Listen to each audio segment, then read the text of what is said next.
আসসালামু আলাইকুম প্রিয় বন্ধুগণ। আপনারা নিশ্চয়ই জানেন রক্তাক্ত সুদানে এক ভয়াবহ যুদ্ধ চলছে। বিশেষ করে সুদানের নীল নদের শান্ত জল আজ লাশের গন্ধে ভারী এবং একসময়ের প্রাণচঞ্চল শহর খার্তুম থেকে শুরু করে লোহিত সাগরের তীরের পোর্ট সুদানে সব কিছুই এখন ধ্বংসস্তূপে পরিণত হয়েছে। অন্ধকারের চাদরে ঢেকে আছে ইয়েল হিউম্যানিটারিয়ান রিসার্চ ল্যাবের সাম্প্রতিক এক গবেষণায় শিউরে ওঠা সত্য প্রকাশ পেয়েছে।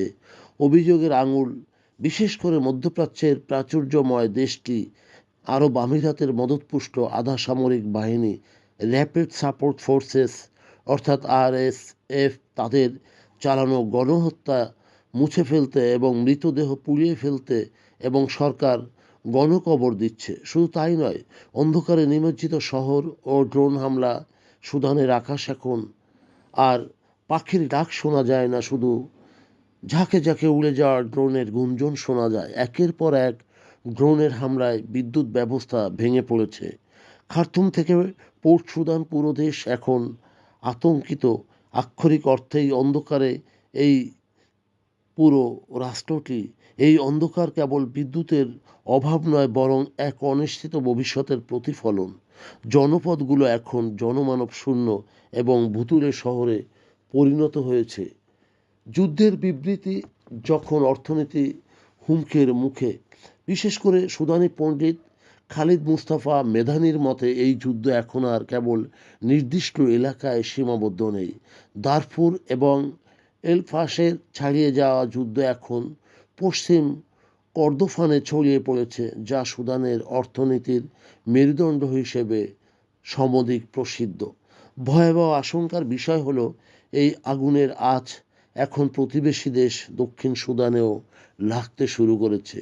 সুদানের পরিস্থিতি এখন এমন এক পর্যায়ে পৌঁছেছে যেখানে এক পাশে চরম মানবিক বিপর্যয় আর অন্য পাশে যুদ্ধের ময়দানে এক অদ্ভুত স্থবিরতা। বিশেষ করে কোনো কেউ কাউকে পরাস্ত করতে পারছে না, অথচ মাঝখান থেকে পিষ্ট হচ্ছে সুদানের সাধারণ মানুষ।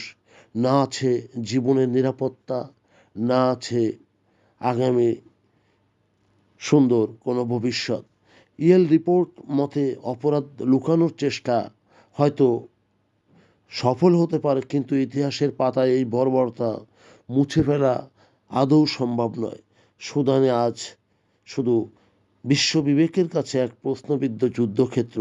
যুদ্ধের যে দাবানল, সেটি শুধু সুদান নয়, পুরো আফ্রিকাকে গ্রাস করতে পারে।